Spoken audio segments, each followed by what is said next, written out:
नमस्कार प्यारे साथियों, मैं अभिषेक गोदारा आपका फिर से स्वागत करता हूं प्रताप क्लासेज के यूट्यूब चैनल पर। मेले त्योहार की सीरीज में अपनी ये तीसरी क्लास है। इससे पहले अपने कार्तिक माह तक पढ़ चुके हैं। कार्तिक माह आज अपने को शुरू करना है। कार्तिक महीने का पहला ही त्योहार है करवा चौथ। करवा चौथ करवा चौथ आती है कार्तिक कृष्ण चतुर्थी के दिन। देखो, करवा चौथ, करवा चौथ मुख्यतः विवाहित महिलाओं का त्योहार। विवाहित महिलाओं का त्योहार, विवाहित महिलाओं का त्योहार। इस दिन महिलाएं अपनी पति की लंबी आयु के लिए व्रत रखती है और पूजा करती है और रात्रि के समय चंद्रमा को अर्घ देकर व्रत खोलती है। करवा चौथ में आपको इतना याद रखना है, कृष्ण पक्ष में आती है, न कि शुक्ल पक्ष में। शुक्ल पक्ष में एकमात्र चौथ गणेश चौथ आती है, बाकी जितनी भी चौथ है लगभग सभी की सभी कृष्ण पक्ष में आएगी। इसके आगे त्योहार है अहोई अष्टमी। अहोई अष्टमी में देखिए, पुत्रवती महिलाएं इस दिन व्रत रखती है। पुत्रवती महिलाएं, पुत्रवती महिलाएं व्रत रखती है, वह अपने पुत्र की लंबी आयु की कामना करती है। अहोई अष्टमी कार्तिक कृष्ण अष्टमी को आती है। कार्तिक कृष्ण अष्टमी को अहोई अष्टमी। इसके बाद शुरू होता है 5 दिवसीय त्योहार दीपावली धनतेरस के दिन से। कार्तिक महीने में ही शुरू होता है धनतेरस। धनतेरस, धनतेरस में देखिए कार्तिक कृष्ण त्रयोदशी के दिन धनतेरस शुरू होती है। इसके बाद लगातार 5 दिन त्योहार ही त्योहार है। इस दिन बताया जाता है धन्वंतरी वेद। धन्वंतरी वेद सोने का कलश लेकर प्रकट हुए। सोने का कलश लेकर प्रकट हुए। सोने का कलश लेकर प्रकट हुए। इनका जन्म दिवस भी माना जाता है और इस दिन 13 प्रकार के चांदी के बर्तन खरीदना शुभ माना जाता है। 13 प्रकार के चांदी के बर्तन, 13 प्रकार के चांदी के बर्तन खरीदना शुभ माना जाता है। खरीदना शुभ माना जाता है। शुभ माना जाता है। इसके बाद त्योहार आएगा रूप चतुर्दशी।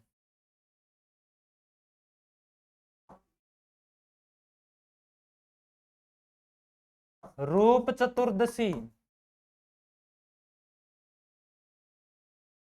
रूप चतुर्दशी आएगी कार्तिक कृष्ण चतुर्दशी के दिन। इसे ही छोटी दीपावली कहा जाता है। इसे ही नरक चतुर्दशी, नरक चतुर्दशी या छोटी दीपावली कहा जाता है। मुख्य दीपावली से एक दिन पहले आती है। इसे साफ सफाई का त्योहार भी माना जाता है। इसके बाद आती है दीपावली। दीपावली, दीपावली कार्तिक अमावस्या। होली फाल्गुन महीने की पूर्णिमा में आती है, जबकि दीपावली कार्तिक महीने की अमावस्या में आती है। दीपावली,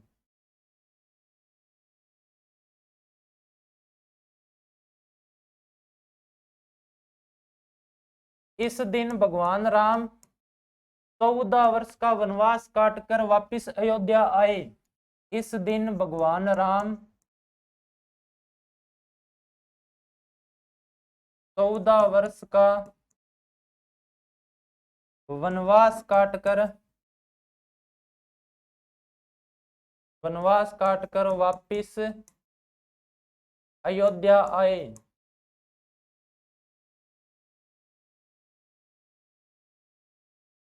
अयोध्या आए।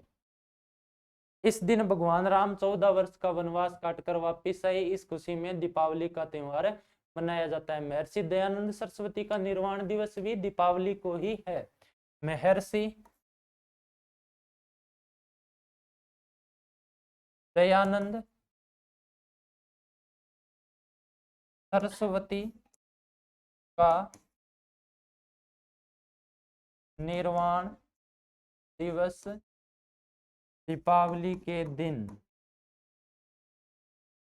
दीपावली के दिन महर्षि दयानंद सरस्वती ने राय का बाग पैलेस जोधपुर में अपने अंतिम उपदेश दिए थे। इसके बाद त्योहार आता है दीपावली से जस्ट आगे शुक्ल पक्ष शुरू होता है और शुक्ल पक्ष के पहले ही दिन आती है गोवर्धन पूजा।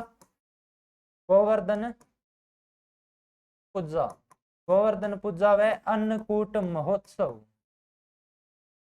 अन्नकूट महोत्सव ये दोनों ही कार्तिक शुक्ल पक्ष की प्रतिपदा या एकम के दिन आती है। गोवर्धन पूजा व अन्नकूट महोत्सव, अन्नकूट महोत्सव। इसके बाद त्योहार आता है द्वितीया के दिन भैया दूज का,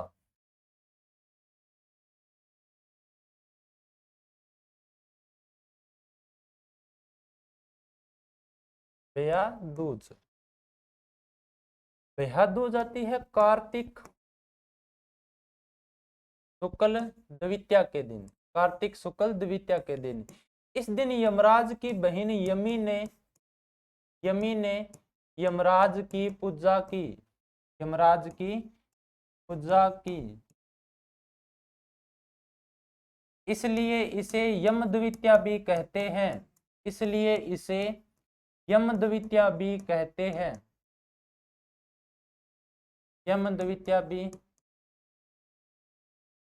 कहते हैं, इसलिए इसे यम द्वितीया भी कहते हैं। अब देखिए अन्नकूट महोत्सव गोवर्धन पूजा आपको याद रखना है, कार्तिक शुक्ल प्रतिपदा के दिन या एकम भी इसे ही बोलते हैं। इसके बाद भैया दूज कार्तिक शुक्ल द्वितीया के दिन। गोपाल अष्टमी, इस दिन गायों व ग्वालों की पूजा की जाती है। अष्टमी के दिन याद रखना है ये शुक्ल पक्ष में है सभी। आंवला नवमी, इस दिन आंवला वृक्ष की पूजा की जाती है। उसके बाद देखिए देव उठनी एकादशी, देव उठनी एकादशी आती है कार्तिक शुक्ल एकादशी के दिन। इससे जस्ट 4 माह पहले आती है देवसेनी एकादशी कार आषाढ़ शुक्ल एकादशी के दिन। तो दोनों एक साथ ही देखिए आप।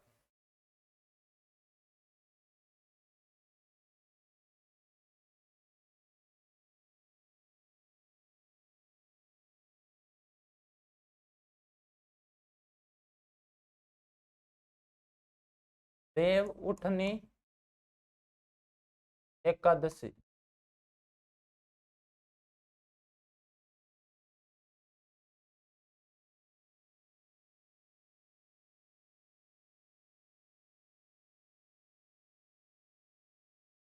देवसेनी एकादशी, और इधर लिखिए देव उठनी एकादशी।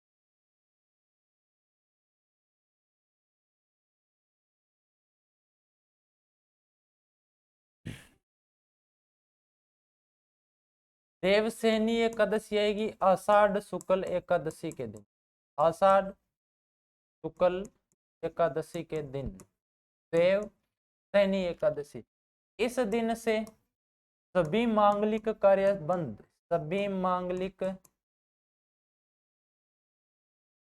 कार्य समाप्त। इस दिन से भगवान विष्णु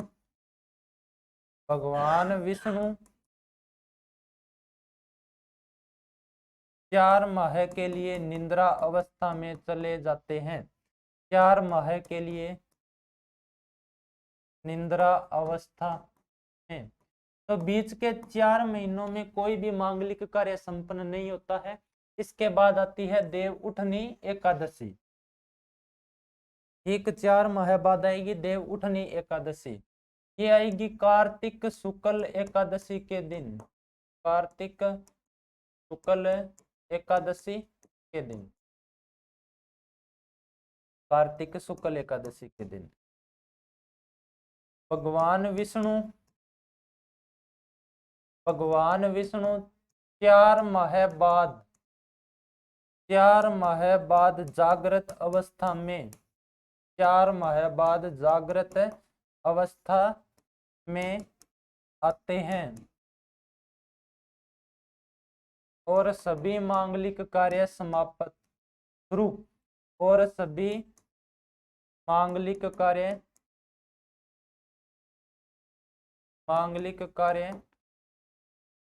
की शुरुआत। तो दोनों एकादशी एक साथ याद रखना, देवसेनी एकादशी और देव उठनी एकादशी। इसके बाद त्योहार आएगा त्रिपुर पूर्णिमा। त्रिपुर पूर्णिमा, कार्तिक पूर्णिमा को ही क्या बोला जाता है? त्रिपुर पूर्णिमा। इसे ही देव दीपावली के नाम से जाना जाता है। देव दीपावली किसी दिन, देव दीपावली किसी दिन। इसे त्रिपुर पूर्णिमा कहते हैं क्योंकि शिवजी ने इस दिन त्रिपुरासुर नामक राक्षस का वध किया।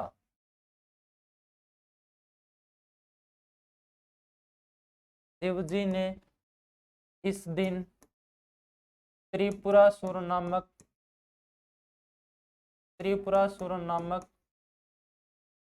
राक्षस का वध किया।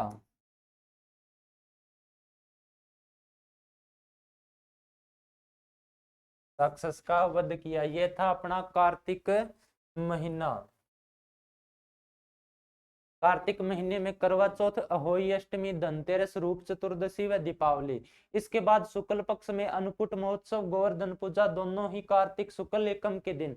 उसके बाद भैया दूज, गोपाल अष्टमी, आंवला नवमी, देव उठनी एकादशी और त्रिपुर पूर्णिमा। इसके आगे वाले दोनों महीनों में कोई भी त्योहार नहीं है, सीधे त्योहार पड़ेंगे माघ महीने में।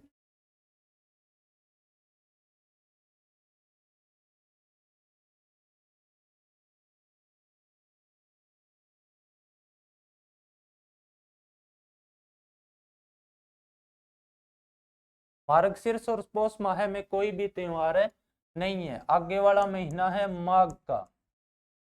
इसमें पहले आती है मौनी अमावस्या।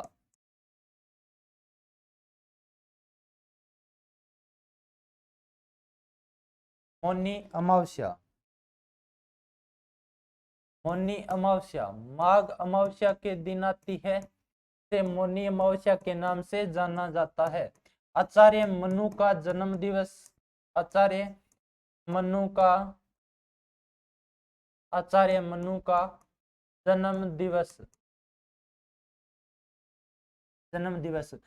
इसके बाद माघ महीने में शुक्ल पक्ष में त्योहार आएगा बसंत पंचमी का, बसंत पंचमी का, बसंत पंचमी का। माघ शुक्ल पंचमी के दिन, माघ शुक्ल पंचमी के दिन बसंत पंचमी।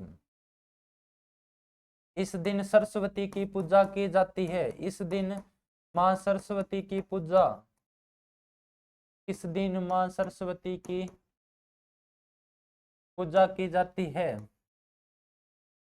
बसंत ऋतु प्रारंभ मानी जाती है, बसंत ऋतु प्रारंभ। राजस्थान सरकार द्वारा इसी दिन गार्गी पुरस्कार दिए जाते हैं, गार्गी पुरस्कार इसी दिन, गार्गी पुरस्कार इसी दिन। माघ महीने में आपको ये दो ही याद रखने हैं, एक तो मौनी अमावस्या और एक बसंत पंचमी। मौनी अमावस्या माघ अमावस्या के दिन आचार्य मनु का जन्म दिवस, बसंत पंचमी माघ शुक्ल पंचमी के दिन। इस दिन मां सरस्वती की पूजा की जाती है। बसंत ऋतु का इस दिन से प्रारंभ माना जाता है। गार्गी पुरस्कार भी राजस्थान सरकार द्वारा इसी दिन दिए जाते हैं।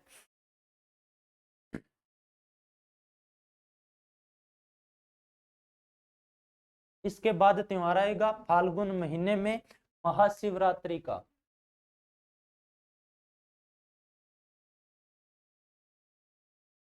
इसके बाद महीना आएगा फाल्गुन का।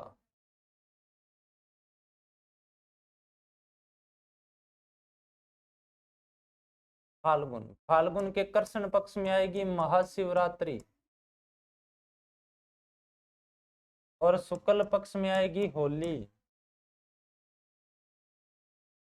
कृष्ण पक्ष में महाशिवरात्रि, महाशिवरात्रि, महाशिवरात्रि आएगी फाल्गुन कृष्ण त्रयोदशी के दिन, फाल्गुन कृष्ण त्रयोदशी के दिन। याद रखना ये शुक्ल पक्ष में नहीं है, कृष्ण पक्ष में है। शिव व पार्वती की पूजा, भगवान शिव का इस दिन महाकाल के रूप में अवतार माना जाता है महाशिवरात्रि के दिन। इसके बाद आएगा शुक्ल पक्ष। शुक्ल पक्ष में आपको त्योहार पढ़ना है होली का। होली फाल्गुन अमावस्या के, फाल्गुन पूर्णिमा के दिन, फाल्गुन पूर्णिमा के दिन होली। इस दिन होलिका प्रहलाद के साथ बैठकर जल गई थी। इस दिन होलिका प्रहलाद के साथ बैठकर जल गई। होली से जस्ट अगला दिन आता है धुलंडी का, जो चैत्र महीने के अंतर्गत आता है।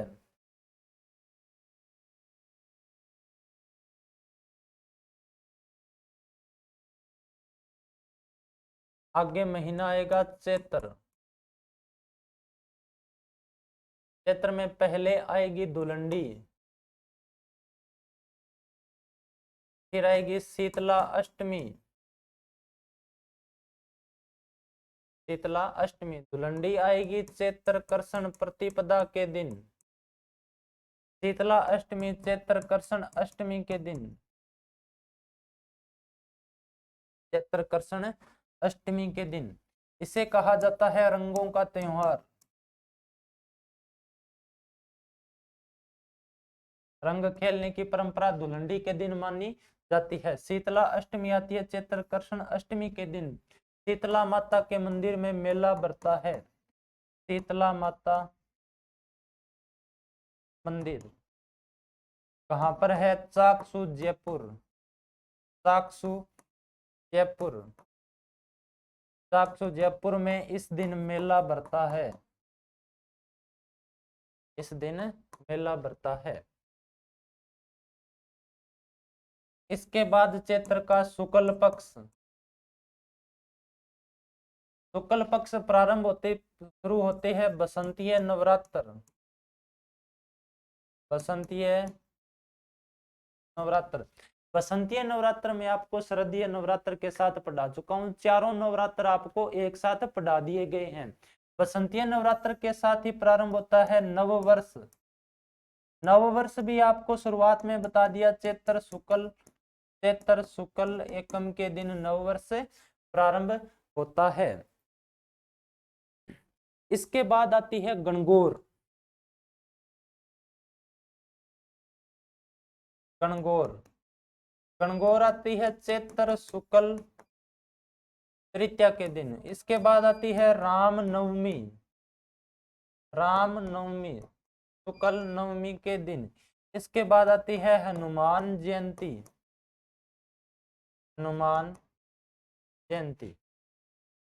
गणगौर, नववर्ष आपको याद रखना चैत्र शुक्ल प्रतिपदा के दिन आता है।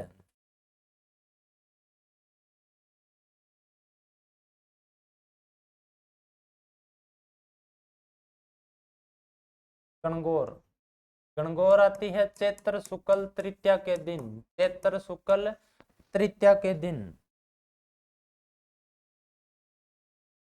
इसमें गण का अर्थ होता है शिव। गण का अर्थ होता है शिव, इसे ही कहते हैं ईश्वर। और गौर पार्वती का प्रतीक माना जाता है, पार्वती। इसे ही गौरी कहते हैं, इसे ही गौरी कहते हैं। शिव व पार्वती, शिव व पार्वती के अखंड प्रेम का त्योहार। अखंड प्रेम का त्योहार। यह 18 दिन तक, यह 18 दिन तक मनाया जाता है। मनाया जाता है कितने दिन तक? 18 दिन तक। तो प्रारंभ कब होता है? प्रारंभ चैत्र कृष्ण प्रतिपदा के दिन और समापन चैत्र शुक्ल तृतीया के दिन। कुल 18 दिन तक मनाया जाता है। इसे सर्वाधिक गीतों वाला त्योहार भी कहते हैं। गणगौर 18 दिन तक मनाई जाती है और लगभग एक दिन के अंदर 45 से 50 गीत गाए जाते हैं। राजस्थान में सर्वाधिक गीतों वाला कोई त्योहार है तो गणगौर है। इसके बाद त्योहार आता है रामनवमी का। रामनवमी आपको याद रखनी है चैत्र शुक्ल नवमी के दिन सरयू नदी में स्नान का विशेष महत्व। इस दिन सरयू नदी में स्नान का विशेष महत्व। इसके बाद आती है हनुमान जयंती। हनुमान जयंती चैत्र पूर्णिमा के दिन हनुमान जी का जन्मदिन। हनुमान जी का जन्म दिवस ये था अपना चैत का महीना। इसके बाद शुरू होता है वैशाख। वैशाख में आपको दो ही त्योहार पढ़ने हैं, एक तो आखा तीज और एक पिपल पूर्णिमा या बुध पूर्णिमा।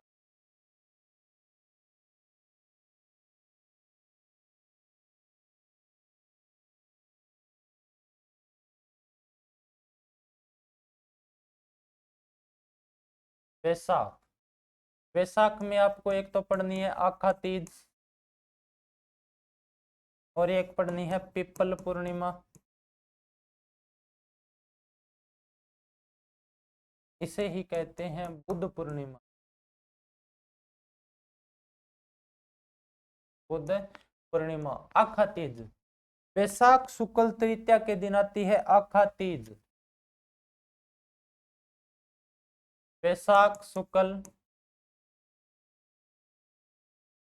तृतीया के दिन। इस दिन होते हैं राजस्थान में अबुझ सावा। अबुझ सावा आखा तीज के दिन। पिपल पूर्णिमा आती है वैशाख पूर्णिमा के दिन। वैशाख पूर्णिमा के दिन पिपल पूजन का इस दिन विशेष महत्व है। पिपल पूजन का विशेष महत्व, इसलिए इसे पिपल पूर्णिमा भी कहते हैं। गौतम बुद्ध का जन्मदिन। गौतम बुद्ध का जन्मदिन वह इनको ज्ञान की प्राप्ति इसी दिन हुई। वह इनको ज्ञान की प्राप्ति इसी दिन हुई, इसलिए इसे बुद्ध पूर्णिमा भी कहते हैं। वैशाख में आपको आखा तीज और पिपल पूर्णिमा दो याद रखने पड़ेंगे। इसके बाद आएगा ज्येष्ठ माह। ज्येष्ठ माह में एक तो आपको महाराणा प्रताप जयंती, एक योगिनी एकादशी और एक निर्जला ग्यारस, तीन त्योहार याद रखने पड़ेंगे।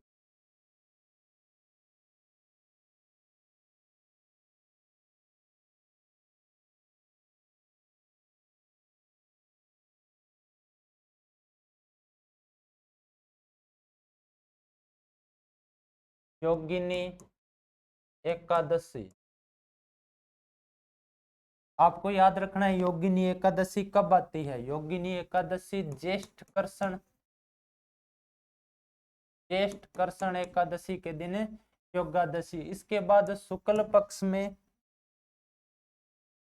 पक्ष में आएगी महाराणा प्रताप जयंती।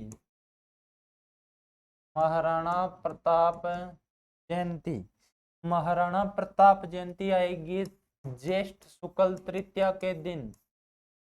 ज्येष्ठ शुक्ल तृतीया के दिन। और यह महाराणा प्रताप जयंती सावंड उदयपुर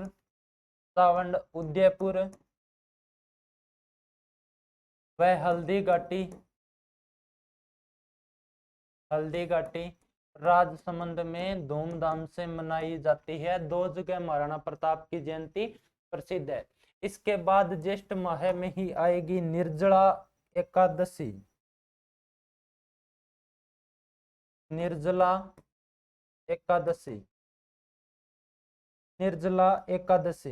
एकादशी आएगी भाद्रपद शुक्ल एकादशी के दिन। सबसे सर्वश्रेष्ठ एकादशी यही मानी जाती है। सबसे सर्वश्रेष्ठ एकादशी। सभी एकादशी में सबसे सर्वश्रेष्ठ एकादशी कौन सी है? निर्जला एकादशी।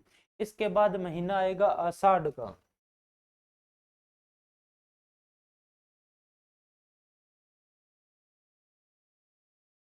आषाढ़, आषाढ़ में एक तो आपको पढ़ना है देवशयनी एकादशी, आषाढ़ शुक्ल एकादशी के दिन, वो मैं पढ़ा चुका हूं। इसके बाद आती है सिद्धि पूर्णिमा के दिन गुरु पूर्णिमा।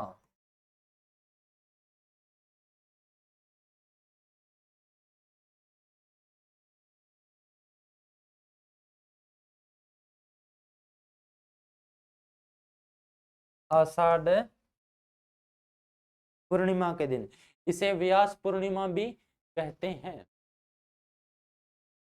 व्यास पूर्णिमा भी कहते हैं, व्यास पूर्णिमा भी कहते हैं। इस दिन गुरु को दान व दक्षिणा दी जाती है। इस दिन गुरु को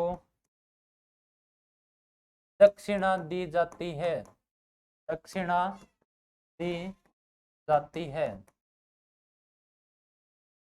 दी जाती है। आषाढ़ में आपके एक बची थी देवशयनी एकादशी, देवशयनी एकादशी। देवशयनी एकादशी आपको देव उठनी एकादशी के साथ पढ़ा चुका हूं। आषाढ़ शुक्ल एकादशी दिन क्या होती है? देवशयनी एकादशी। भगवान विष्णु 4 माह के लिए निद्रावस्था में चले जाते हैं, सभी मांगलिक कार्य समाप्त हो जाते हैं। देव उठनी एकादशी कार्तिक शुक्ल एकादशी के दिन आती है। इस दिन से सभी मांगलिक कार्य प्रारंभ माने जाते हैं। ये थे आपके त्योहार।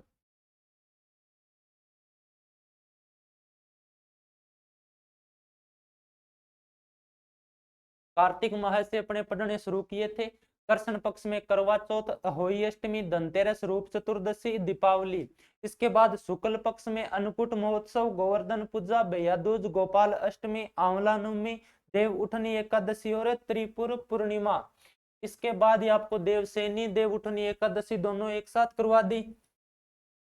त्रिपुर पूर्णिमा कार्तिक पूर्णिमा के दिन आती है, इसे देव दीपावली के नाम से भी जाना जाता है। याद रखना, देव दीपावली इसी दिन आती है। मौनी अमावस्या, माघ अमावस्या को मौनी अमावस्या कहते हैं। आचार्य मनु का जन्म दिवस आता है। बसंत पंचमी, माघ शुक्ल पंचमी को इस दिन मां सरस्वती की पूजा की जाती है। बसंत ऋतु प्रारंभ मानी जाती है। गार्गी पुरस्कार भी इसी दिन दिया जाता है। इसके बाद महीना आता है फाल्गुन का, कृष्ण पक्ष में आती है महाशिवरात्रि। फाल्गुन कृष्ण त्रयोदशी के दिन शिव व पार्वती की क्या की जाती है? पूजा। शुक्ल पक्ष में त्योहार आता है होली का, फाल्गुन पूर्णिमा के दिन। इसके बाद महीना आएगा चैत्र का, पहला ही दिन होगा धुलंडी का, इस दिन रंग खेला जाता है। आगे आएगी शीतला अष्टमी, चैत्र कृष्ण अष्टमी के दिन, इसी दिन शीतला माता के मंदिर में मेला भरता है। बसंतीय नवरात्र चैत्र शुक्ल प्रतिपदा से शुरू होते हैं। नवरात्र आपको साल में 4 बार आते हैं, चारों एक साथ पढ़ा दिए हैं। इसके बाद नववर्ष शुरू होता है चैत्र शुक्ल प्रतिपदा के दिन। फिर तीज के दिन आती है गणगौर, नवमी के दिन रामनवमी और पूर्णिमा के दिन हनुमान जयंती। धनतेरस, रूप चतुर्दशी, गणगौर, रामनवमी। वैशाख के महीने में आएगी आखा तीज, वैशाख शुक्ल तृतीया के दिन। इस दिन राजस्थान में अबुझ सावा होता है। पिपल पूर्णिमा वैशाख पूर्णिमा के दिन आती है। पिपल पूजन का विशेष महत्व, गौतम बुद्ध का जन्मदिन इसी दिन हुआ, ज्ञान की प्राप्ति इसी दिन हुई, निर्वाण भी इसी दिन हुआ था, निर्वाण भी इसी दिन, तीनों एक ही दिन। इसके बाद ज्येष्ठ माह में योगिनी एकादशी, ज्येष्ठ कृष्ण एकादशी के दिन महाराणा प्रताप जयंती, ज्येष्ठ शुक्ल तृतीया के दिन महाराणा प्रताप की जयंती राजस्थान में चावंड, उदयपुर और हल्दीघाटी राजसमंद में धूमधाम से मनाई जाती है। निर्जला एकादशी भाद्रपद शुक्ल एकादशी के दिन सबसे सर्वश्रेष्ठ कोई 11 मानी जाती है तो वो निर्जला एकादशी है। इसके बाद गुरु पूर्णिमा आषाढ़ में, आषाढ़ पूर्णिमा को गुरु पूर्णिमा कहते हैं, इसे ही व्यास पूर्णिमा भी कहते हैं। इस दिन गुरु को दान व दक्षिणा दी जाती है। देवशयनी एकादशी आपको पढ़ा दिया, आषाढ़ शुक्ल एकादशी। ये थे अपने त्योहार का टॉपिक। त्योहार का टॉपिक आपके कंप्लीट हो चुका है, कुछ एक मेले बचे हैं जो आपको मैं अगली क्लास में लिखवा दूंगा। अपने सभी दोस्तों के साथ वीडियो को ज्यादा से ज्यादा शेयर करें, लाइक करें, सब्सक्राइब करें और बेल आइकन को जरूर दबाएं। धन्यवाद।